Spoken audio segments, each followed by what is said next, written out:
Meu Deus querido, conhecimento em nome de Jesus, Pai querido e poderoso, Senhor da glória, nos dê, Senhor Deus, meu Pai, guiada, Senhor Jesus, cada dia, em nome de Jesus, Pai querido, nós te agradecemos, Peixinho Yeshua, Todarabá, Baruch Hashem, amém, graças a Deus. Vamos lá então? Agora, hoje o senhor aumentou, né? Tem que aumentar aí, porque o Júnior... Parou onde, vô? Pode ir, vamos lá? Tá ligado? Então vamos embora. Parou onde? Está nos 10 lá, na categoria dos 10. Vamos lá. Bom, pessoal, nós já falamos sobre santificação, justificação, regeneração, né? Falamos sobre adoção, né? Ainda não tem a apostila não, outra semana que vem que eu vou dar. A gente já Eu mandei, tá, o slide está lá. Falaram semana passada do crime errado. Foi, ontem a minha esposa, graças a Deus, já tirou, xerocou tudo e só vou encadernar essa semana, tá? Vamos, Nemo, corre, Nemo. Vai lá. Eu não sei onde é. Vai. Vai. Isso, aí. Volta, isso. Então vamos lá, pessoal. Falamos sobre a reeleição. Pera aí, só um minutinho, dá licencinha. Vinícius, cadê o Vinícius? Oi. Pra você abrir, se você quiser, no grupo. Você tá no grupo, né? Tô. Lá tem um slide, esse daí quem tá seguindo, tá? Tá. Se você quiser abrir no seu celular. Tá? Então vamos lá, falamos sobre a eleição, né? Que é para a concepção do calvinismo, a eleição vem primeiro e a resposta da graça vem depois. Para o arminiano, a resposta da graça vem primeiro, através do arrependimento e através da fé, e essa ação de responder em Cristo Jesus a graça preveniente reflete na eleição, ok? Tá dando para assimilar? Calvino. Bom. Predestinação.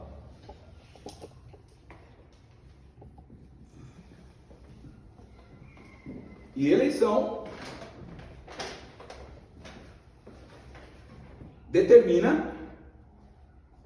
ela vai determinar o quê? A minha resposta da graça.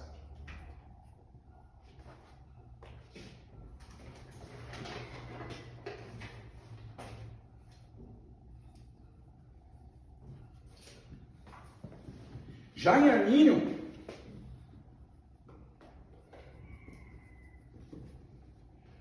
é a graça, chamada de graça preveniente. Começa a escrever rápido.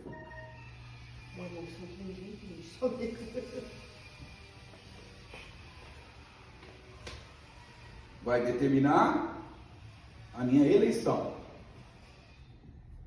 Ok? Então, a minha resposta aqui,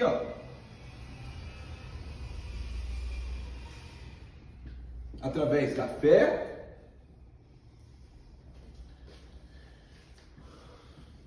e arrependimento,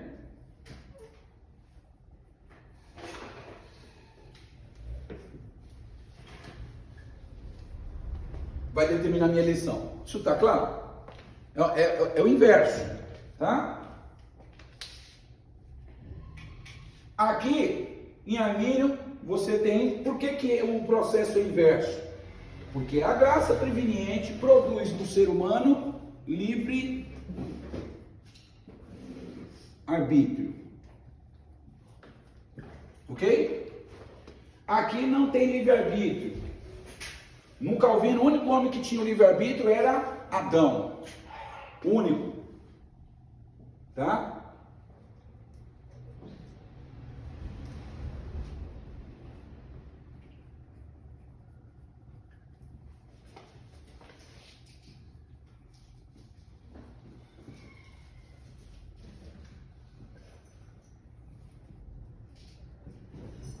E nos demais não existe mais livre-arbítrio. Em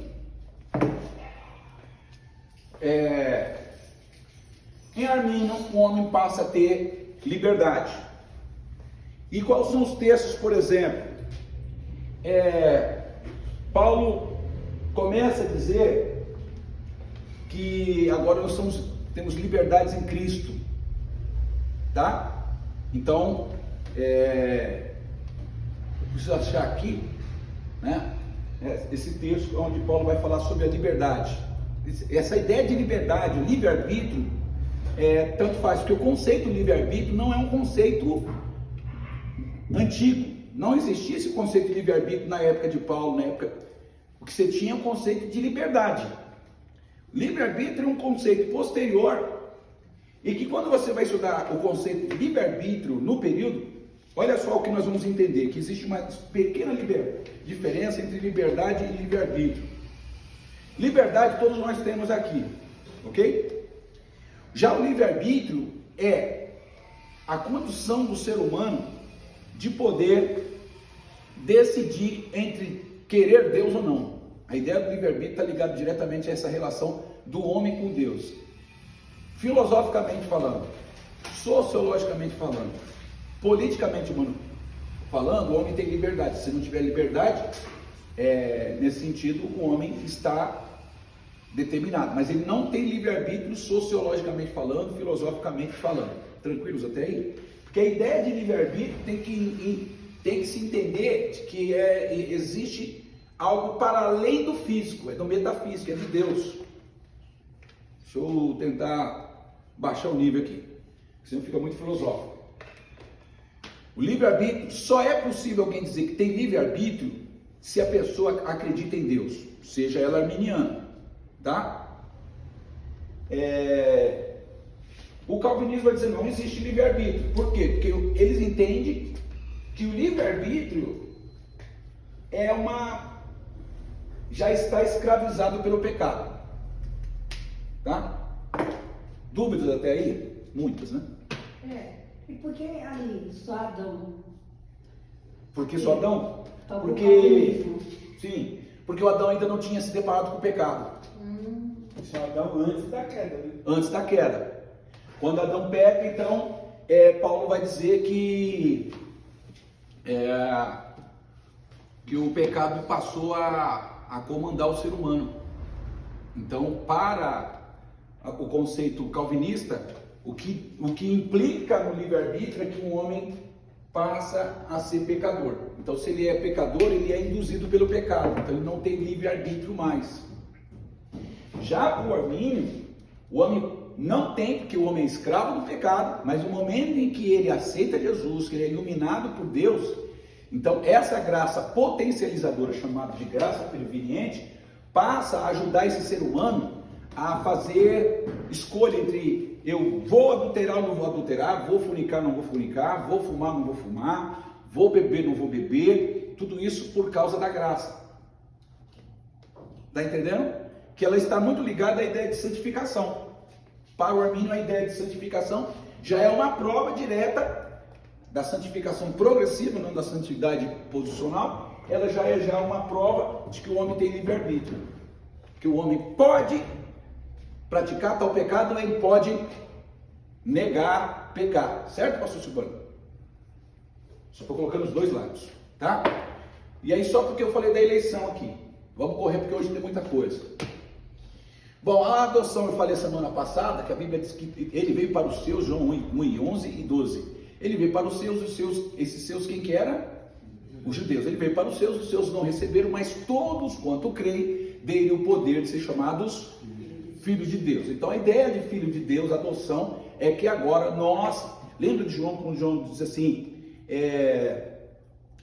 não presumais em vosso coração, temos por pais a Abraão, porque eu vos digo que dessas pedras Deus pode suscitar filhos a Abraão.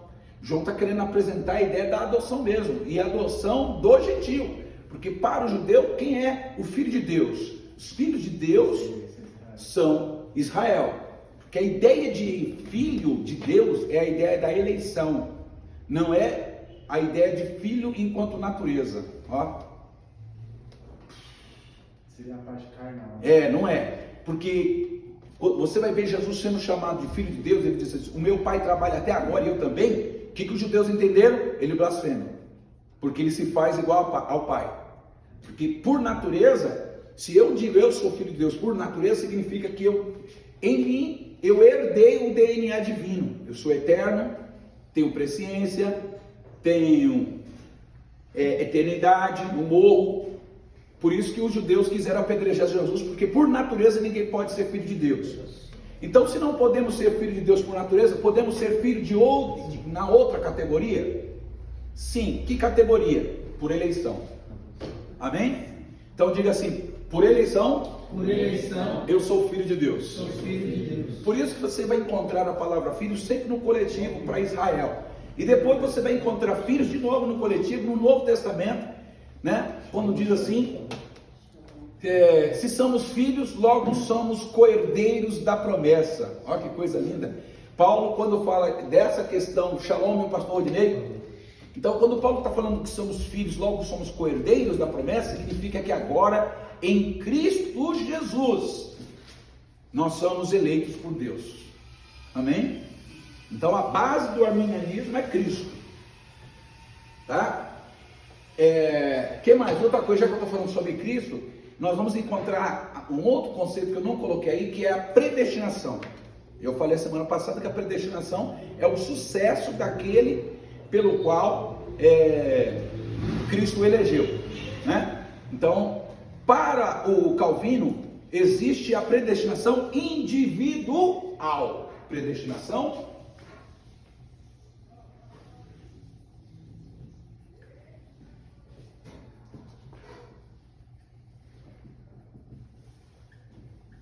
individual. Isso é Calvino. E Armínio? Armínio é predestinação. Você perguntou, o arminiano acredita em predestinação? Sim, porque está na Bíblia.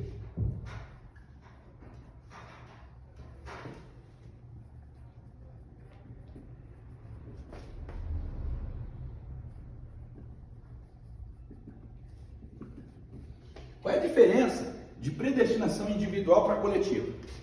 Alguém pode ir? Individual é uma pessoa, coletivo é várias. É vários. Boa. É aquela situação que fala que Jesus não morreu por todos. Ainda não entrou. E arminiano, e Jesus morreu por todos. Vai dialogar, é bem por aí. Na predestinação individual, meu pastor Rodinei, o Calvino está dizendo assim, ó, Deus elegeu entre os essa expressão, réprobos, ou seja, entre os destinados à ira, Deus viu todo mundo indo para o inferno e ele falou assim, deixa eu ver aqui, você não vou querer ir, você vai ficar comigo, você. Aí você diz, Deus, por que o Senhor escolheu ele? E eu não. Falou, não, eu não. Você já estava indo para lá, então não tenho culpa nenhuma, você já estava indo para lá. Eu gostei dele. Gostei dele. Ô Senhor, por que o Senhor gostou dele? Eu sou soberano, eu sou oleiro e eu faço o que eu quero, e você é barro, e barro não tem direito de entender que eu sou oleiro. Pronto, é isso. Isso é eleição individual. A eleição coletiva é, em Cristo Jesus, todos os que aceitam Jesus são predestinados. Nossa, que totalmente Calvino. Então, e aí qual é o argumento aí entre o Silas Daniel, no livro, olha, hoje eu estava com os livros tudo separado, ia trazer aqui todos os livros para vocês, quem quiser se aprofundar em soteriologia, eu ia trazer aqui a Instituta de Calvino, trazer aqui o calvinismo correntista de Francisco Torritini, Calvino versus Wesley e Carl Banks, o maior biógrafo de Armínio, mas acabei saindo com tudo e acabei esquecendo. Mas assim, o Silas Daniel, por exemplo, vai dizer assim, existe quantas citações na Bíblia sobre a palavra predestinação? 6 vezes. Quantas vezes aparece a palavra predestinação? 6 vezes. 6 vezes. E aí o Silas Daniel diz assim, em todas elas, quando aparece a palavra predestinação, ela nunca aparece no individual. Eu predestinei você, Paulo, eu predestinei você, Timóteo, eu predestinei você, Pedro. Sempre quando aparece a palavra predestinação, ela está restrita à igreja. Então, essa predestinação aqui, para Armínio, não é de indivíduos, mas é da igreja. A igreja está predestinada ao céu. E aí entra o exemplo do barco, a metáfora do barco. Quem é predestinado? Os que permanecem no barco. Quem é o barco? Cristo. Os que estão em Cristo estão predestinados. Arminio. Em Calvino, quem é predestinado? O indivíduo. Mas a pergunta a se fazer para o calvinista é: qual texto aparece predestinação individual? Ele não vai ter. E por que eles acreditam se não tem? Hã? E por que eles acreditam se não tem uma coisa escrita? Porque é uma concha de retalho, é uma costura muito lógica. É assim, a primeira pergunta é: se Cristo morreu por todos, por que todos não são salvos? Essa é a primeira pergunta do calvinista. E aí então, como isso para ele é um problema, então ele vai chegando a essa consequência de que, se não são todos salvos, logo significa que Cristo não morreu por todos. Se Cristo não morreu por todos, então ele não elegeu a todos. Se ele não elegeu a todos, também não predestinou a todos. Se ele não predestinou a todos, então ele predestinou individualmente. É uma lógica. Por arminianismo, se você perguntar, Cristo morreu por todos? Arminio diz, sim. Aí o calvinista diz, por que não salva a todos? Ele não salva a todos porque nem todos querem fazer o bom uso do livre-arbítrio. Aí é onde que vai começar toda a construção do prédio. Tranquilos? Aqui não tem livre-arbítrio, a não ser Adão. Aqui, o arminiano diz, Adão tinha livre-arbítrio. E depois de Adão, não tinha mais livre-arbítrio. Então não tem mais livre-arbítrio? Falou, não, calma aí. Pode haver livre-arbítrio, mas quando? Quando a pessoa, recebendo a graça,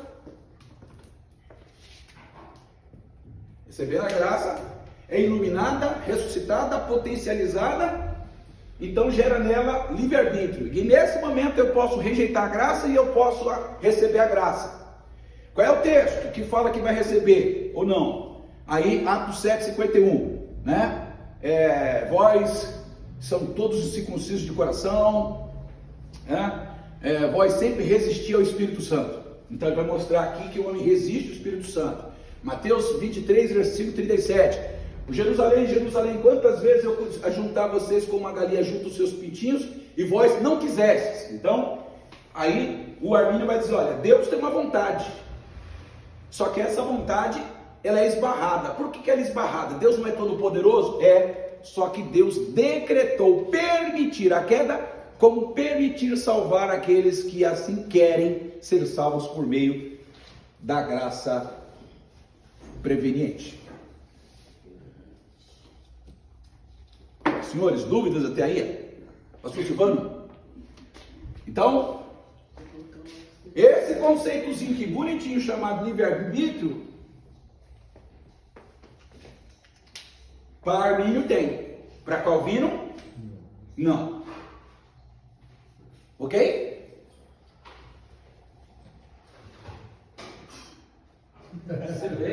Silêncio paira. Tem muita coisa. É que assim, eu tenho que controlar minha mente, porque minha mente vai abrindo várias caixinhas, várias gavetas, e eu tenho que ir devagar. André, eu consegui responder a sua pergunta? Consegui, eu entendi. Qual foi a pergunta mesmo que eu até esqueci? Por que ele não acredita se não tem base? Aí você respondeu Sim. com vários argumentos. Então, a justificação, obrigado, pastor Luciano, a justificação no calvinismo aqui de Armínio é que a resposta é uma resposta filosófica. Porque você disse que o outro lá, 6 vezes está escrito na Bíblia. Sim. O Armínio. Sim. Já o Calvino não... O calvinista todo vai... O arminiano vai responder a partir da Bíblia friamente. O calvinismo, ele é bíblico-filosófico. Você está entendendo o que é? Então, quando fica obscuro o texto, o calvinista se remete ao quê? A filosofia. Eu entendi. O arminiano não está muito preocupado com a filosofia, embora o Armínio foi influenciado por um filósofo chamado Petrus Romarus. E o Calvino foi influenciado por toda a escola dos filósofos tomistas. Tá? Então existe sim um pano de fundo filosófico, mas o Armínio é mais bíblico. Está dando para entender? O calvinismo é mais filosófico. De novo, todo mundo junto? Armínio é mais calvinismo, o Calvino é mais filosófico. Entendeu? Entendemos, né? Então, o Armínio está escrito na Bíblia. E se está escrito na Bíblia? Está escrito na Bíblia e pronto, acabou. Não preciso nenhuma base. Tá lá no A texto. base está na Bíblia. A base está na Bíblia. O Calvino diz assim, não está escrito, mas partindo dessa lógica tem que ser isso. Você entendeu como é que é? Ele constrói uma ideia tirando fagulhas da Bíblia. Vamos dizer assim. Ele vai tirando fagulhas, ele parte, a construção lógica é essa, que é filosófica. Cristo morreu por todos, está na Bíblia que Cristo morreu por todos. Só que ele se depara com um problema filosófico. Qual que é? Cristo morreu por todos. Se Cristo morreu por todos, por que não salva todos? Então aí a consequência ela é teológica ou filosófica? Filosófica. O Armínio não vai cair para o lado filosófico nesse sentido. Ele vai dizer que Cristo morreu por todos. E se todos não são salvos, aí ele vai pegar uma série de textos falando sobre liberdade no Novo Testamento. Certo? E então vai mostrar que existe um fator aí. Então ele vai pegar textos que mostram sobre o livre-arbítrio no Novo Testamento, e ele vai pegar textos mostrando que o homem em algum momento rejeitou a proposta de Cristo. Com base nessas rejeições da base de Cristo, aí então ele vai dizer o seguinte: para o Calvino ele vai dizer, Deus é soberano e é poderoso, ninguém pode resistir a Deus. O Armínio vai dizer, tá certo, ninguém pode resistir a Deus, a não ser que ele queira que as pessoas tenham liberdade para o rejeitar. Nossa, isso aí vai outro debate. Hã? Ai, Jesus. Pastor Rodinei, tá... A gente muitas das vezes se pega na Só- oração. Um exemplo, só se Deus não no- perdoa, depois. ele não tem poder para Teu curar. Paulo, teu Paulo. Sim. A gente fica nessa ideia. Quietinho. Então, claro que se você falar assim, o calvinismo tem soberania aqui? Tem soberania divina. O arminianismo também tem soberania divina. Ele não nega que Deus é soberano e faz o que ele quer. E por ele ser soberano, dá a opção de você ter o livre-arbítrio. Exatamente. Que aí é uma questão de que, para Armínio, se Deus tem amor, não existe amor determinista. O amor é sempre libertário. Eu só amo minha mãe porque eu quero amá-la. Você só ama ela porque ela é sua mãe. Você tem uma condição. Para o Calvino, eu amo a minha mãe porque Deus assim quer que eu ame ela. Já mudou a... Muda totalmente. Mudou. Tá bom? Bom, falamos um pouco da predestinação ao mesmo tempo da eleição. Bom, a santificação já falei, a perseverança também falei semana passada, que é, pastor Silvano, a ideia de que o calvinismo e uma parte do arminianismo, conhecido como factus, nós vamos ver depois, Tulips também, né? que você tem um acróstico para os 5 pontos calvinistas, é chamado de tulipe. Aí lembra a ideia da rosa, porque está tudo em inglês e significa os 5 pontos não de Calvino, mas dos discípulos de Calvino, porque Calvino tinha morrido, os discípulos que vão desenvolver isso. E depois, quando Armínio morre, também os discípulos de Armínio vão formar 5 pontos. E esses 5 pontos, alguns vão chamar de factus. Tá? Então, uma parte do arminianismo acredita na doutrina da perseverança. O que é a doutrina da perseverança? A doutrina da perseverança também é chamada a doutrina de uma vez salvo, sempre salvo. Que aquele que é salvo não pode cair. Mas uma parte muito grande do arminianismo, embora uma parte como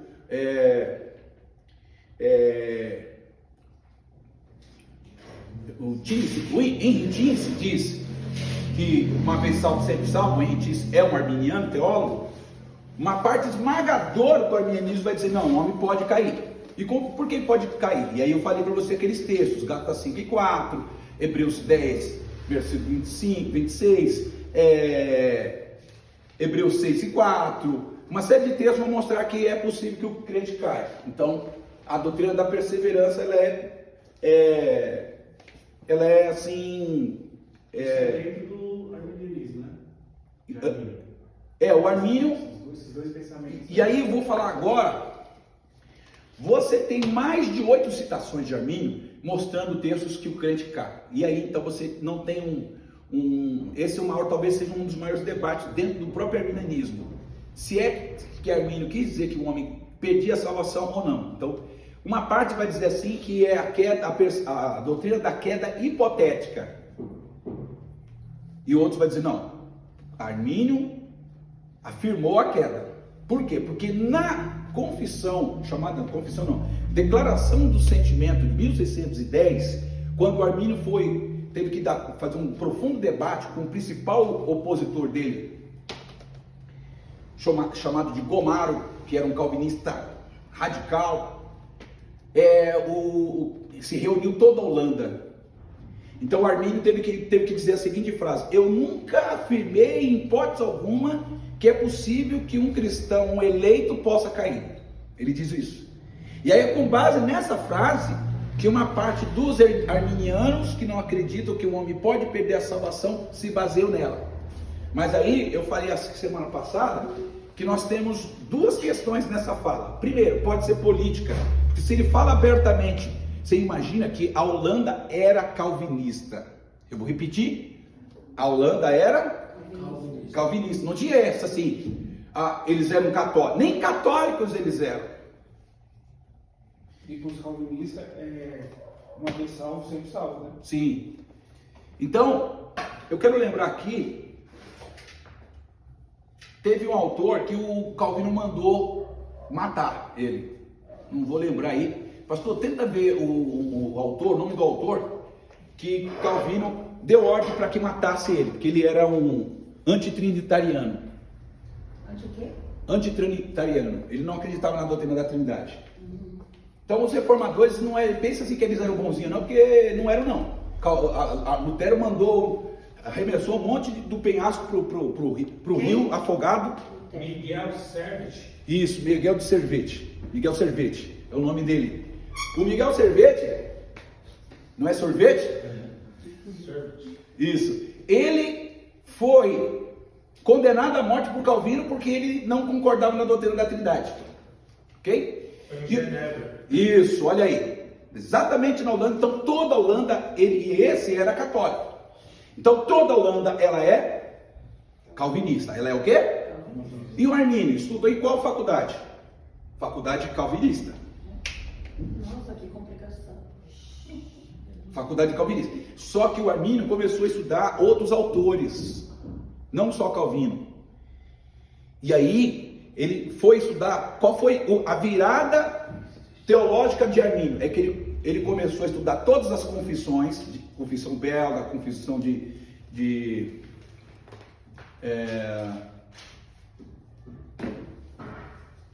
Wittenberg, Hindenberg, não vou lembrar muito o nome, são várias confissões. E aí, além de ele ler essas confissões, ele foi lá para os pais da igreja. Quando ele foi estudar os pais da igreja, ele percebeu que todos os pais da igreja, todos, Clemente, Tertuliano, Agostinho, primeiro Santo Agostinho, né, Clemente de Alexandria, Justino Mártir, Orígenes, todos eles acreditavam na doutrina do livre-arbítrio. E que essa mudança só se deu com o segundo embate de Agostinho com Pelágio. Então, dali de Agostinho, lá por volta do século V, é que houve uma mudança dessa ideia de não crer no livre-arbítrio. Do século V para trás, retrocedendo, todos acreditavam no livre-arbítrio. Então, o que o Armínio vai dizer? Bom, majoritariamente o cristianismo, na sua origem, era libertário. Então, é por isso que o Armínio, mas não é isso que o Armínio, por que o Armínio vai cair lá? É porque existe outro fator. Diga qual? Qual? Porque havia uma ala muito grande de um calvinismo chamado de hipercalvinismo ou supralapsário, que dizia o seguinte: Deus predestinou Adão para cair. E foi isso o principal ponto que fez Armínio dizer: não, eu tenho que rever essa filosofia calvinista. Porque ao dizer que Deus predestinou Adão à queda, a consequência lógica é: quem fez o mal? Lógico que foi Deus que fez o mal. Pela lógica foi Deus. Isso.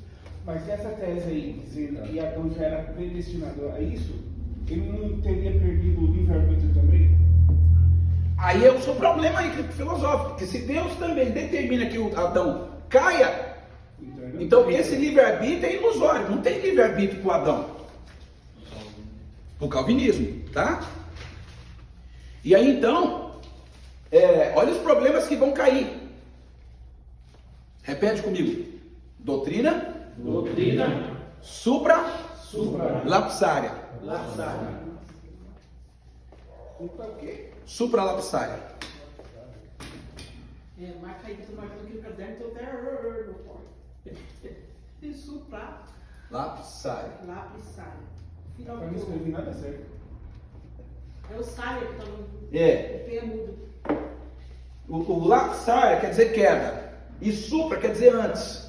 Então, o antes da queda, que quer dizer o seguinte: que Deus determinou antes da queda de Adão que ele haveria de cair, certo, Yuri? E que na queda de Adão, Deus predestinou a morte de Cristo e que em Cristo foi predestinado os eleitos. Essa era a sequência lógica. E isso foi um problema para Armínio, porque Armínio dizia: essa doutrina supralapsária faz de Deus o autor do mal. Porque aí a segunda pergunta é: quem criou o diabo? Armínio perguntaria: hã? Ele se tornou.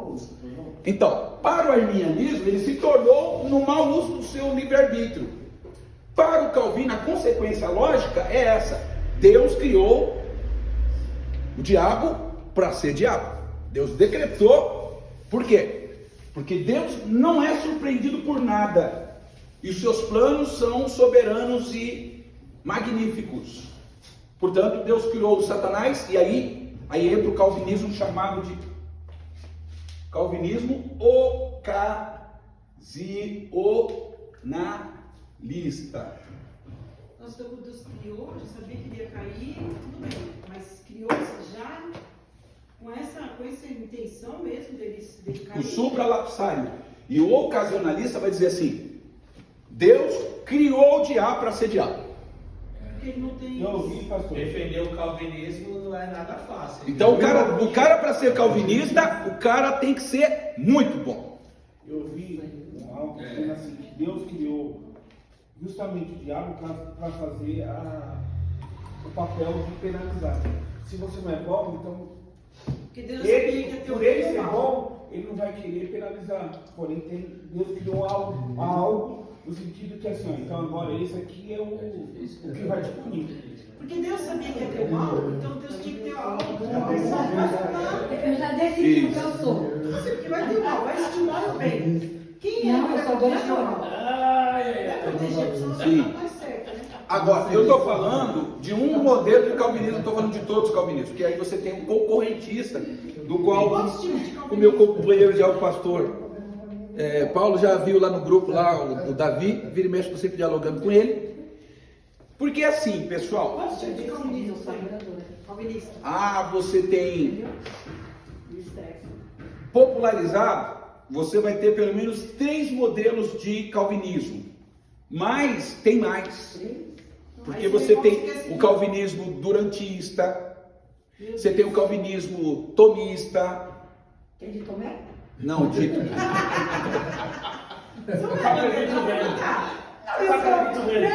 tô em dúvida, né, Fran? Ó, Por isso que eu resolvi, eu sou adoradora, não tem problema. ó, Entendeu? eu refletindo hoje, quando eu ia dar essa aula, eu fiquei pensando, né? Porque, na verdade, essa aula aqui era... Complicado, né? Alguns talvez daria essa aula aqui na forma do bacharel. Porque para dar uma aula de soteriologia Porque é duro falar, no meio pentecostalista, entre os próprios professores de teologia, muitos não estudam profundamente Calvino e Armínio. Você entendeu como é que é? Eu estou falando isso porque eu já perguntei para vários professores de bacharel, e aí eles falam assim, não, eu sou Cristo. Mas por que ele fala eu sou Cristo? Que é árduo trabalhar e estudar Calvino e Armínio. Que não é, eu tenho anos que eu trabalho com o estudo Armínio e Calvino. Armínio, eu posso dizer que sou arminiano clássico. Agora hoje vocês estão sabendo o que eu sou. Já sabia. Já sabia. Eu sou arminiano clássico. Mas por que eu digo sou arminiano clássico? Porque tem outros arminianos que não seguem friamente os conceitos de Armínio, e aí então eles são considerados pelos calvinistas arminianos semipelagistas. Quando eu falo assim, todos os homens tinham livre-arbítrio antes da graça, isso é semipelagismo. Agora, quando eu digo assim, isso aqui é graça preeminente, primeiro, todo homem perdeu o livre-arbítrio, e esse indivíduo só tem livre-arbítrio pós-graça, aí é uma característica do calvinismo, do arminianismo clássico. Eu queria tirar uma dúvida. Fala, Michel.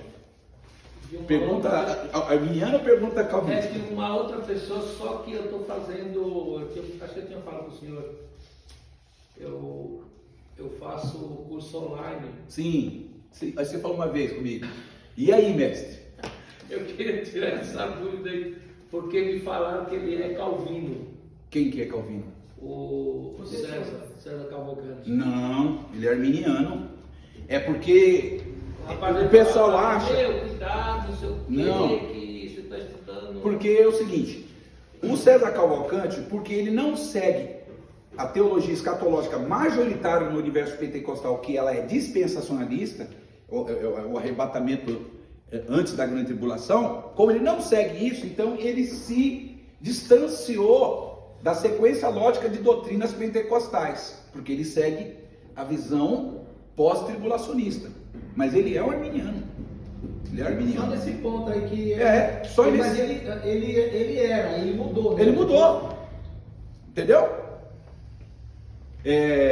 Já vou adiantar para vocês, eu também era arminiano, aliás, pré-tribulacionista. Estou trocando. Tanto armínio aqui. Eu era pré-tribulacionista, é aquele que acredita que a igreja será preservada da grande tribulação e que só quem vai passar para a grande tribulação é Israel. E o pós? E o pós acredita que a igreja ela vai passar a grande tribulação. Agora, não é porque eu penso assim que você tem que pensar assim. Concordo. Ok? Eu penso assim porque em algum momento vai falar assim, por que eu sou assim? Eu penso assim porque eu fui jogado nesse universo pentecostal dominante em que todo pentecostal tem que acreditar que a igreja será arrebatada antes. E aí eu pensei assim, eu sigo o dispensacionalismo porque eu creio ou porque me induziram? E aí eu fui fazer uma revisão de tudo isso. Aí eu fui fazer uma revisão, tirando o óculos do pentecostalismo o máximo possível, embora você não consiga tirar ele, e aí eu fui fazendo esse estudo minucioso. E fui lendo livros e livros e livros, até que eu considerei mais lógico ser pós-tribulacionista. Mas quem primeiro vai na igreja, não? Hã? Não, eu não vou nem debater essa questão. Não vou nem debater. Mas vai chegar a escatologia. Olha, Gente, tipo assim, ó, se os próprios apóstolos... O senhor não fala, Hã? mas Paulo fala isso? Ô, pastor Silvano, se Oi. os próprios apóstolos não foi poupado, a gente vai ser, pastor? Pensa bem. O que eu diria, pastor, tente achar arrebatamento em 2 Tessalonicenses 2. Se o senhor achar lá arrebatamento em 2 Tessalonicenses 2, o senhor volta, a gente volta no debate. Na verdade, pastor, eles usam muita questão. Eu vi Napoleão Falcão, né? Ele falando que essa questão aí, que Deus sempre preservou os seus. Ele Sim. fala, é a arca, Deus preservou. Sim, sim. Aí ele vai usando texto, mas só que assim, é textos isolados. Sim. Você não consegue. Não consegue. E o principal, assim como o calvinista diz que o calcanhar de Aquiles do arminiano é Romanos 9, eu diria que o calcanhar de Aquiles para o pré é 2 Tessalonicenses 2, porque o pessoal está com dúvida se Jesus já tinha voltado. Aí Paulo tem que fazer uma explicação sistemática, cronológica, tem que parte por parte. Primeira Tessalonicenses e segunda. Segunda Tessalonicenses 2. E aí o problema é, se ele está partindo por parte, por que ele não fala em um momento do arrebatamento antes?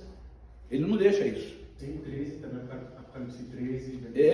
Então, vai ter problemas lá. Mas quando chegar em escatologia, a gente vai ferver água com coco. Tá? Talvez, como a gente já está falando de soteriologia, talvez eu já adiante escatologia para a próxima matéria. Que aí, porque aí já é sequência. Salvação e a salvação final, porque escatologia é a salvação final do corpo. E aí, pastor, o senhor falou que essa questão de se aprofundar nessa doutrina, que muitos falam assim, eu sou de Cristo. Sim. Né? Porque para debater, você tem que conhecer. Então o cara vai lá e fala assim, vou falar como disse Paulo, eu sou de Cristo. Então, é fácil. Por que ele fala isso? Porque, galera, eu estou estudando para você, estou falando para vocês que até hoje eu estudo. Eu só não estou estudando esse ano aqui, que eu estou preso no Uber maravilhoso, que Deus me abençoou. Mas se não fosse isso, minha esposa sabe que eu estou... É uma linha que eu estou sempre estudando, porque é muito conceito. E é muito debatido, né? É muito debatido. É verdade. Isso é muito assunto debatido. Então, na verdade, a pessoa tem que ser especialista na área disso daqui. Então é melhor ele falar assim, eu sou de Cristo. Você entendeu como é que é? Porque de repente ele é especialista em outra área, talvez ele é especialista em escatologia. Não tem argumento, se cala. O teólogo não é especialista em todas as disciplinas, isso é fato. Alguma área ele não vai desenvolver bem. Deu para entender? Diga amém. Então, por exemplo, durante muito tempo, o que eu mais gostava é escatologia. Depois desencantei, porque você tem N linhas de escatologia, N. A prova disso é que a confissão de fé do Batista, lá não está escrito assim, pré, pós, pré-milenista, amilenista, pós-milenista, pré-milenista histórico, pré-milenista moderno, não tem isso. Lá ele diz, Jesus voltará a segunda vez, porque ele sabe que isso dá problema. Entendeu? Então, escatologia, vocês vão ver, quando chegar a escatologia, o que eu vou mandar de tese aqui, porque o pessoal só acha que só tem pré e pós. Eu vou mostrar para você que tem mid, você tem pré, você tem pós, você tem amilenista, você tem escatologia ideal, você tem uma série de escatologias. E diante de tudo isso, Jesus vai voltar. O importante é isso, que Jesus vai voltar. Arrebatamento individual. Então é fogo, tá? Bom, doutrina da perseverança. Pegaram? Depois, vai vir café agora. Melhor? Você vai ver uma matéria. Já é 4 horas em ponto agora. 4 horas em ponto? Então toma o café agora. Passou, né? Aí o senhor não falou, você não deu tanta ênfase àquela outra. O senhor falou do ocasionalista, mas ficou faltando Ao corretista. Concorrentista eu vou deixar para depois aí. Eu vou falar. É uma linha que me encanta, embora não seja calvinista, mas me encanta porque ela é filosófica e eu sou filósofo por exercício. Então eu gosto da filosofia. Mas não significa que a filosofia vai determinar a minha teologia, entendeu?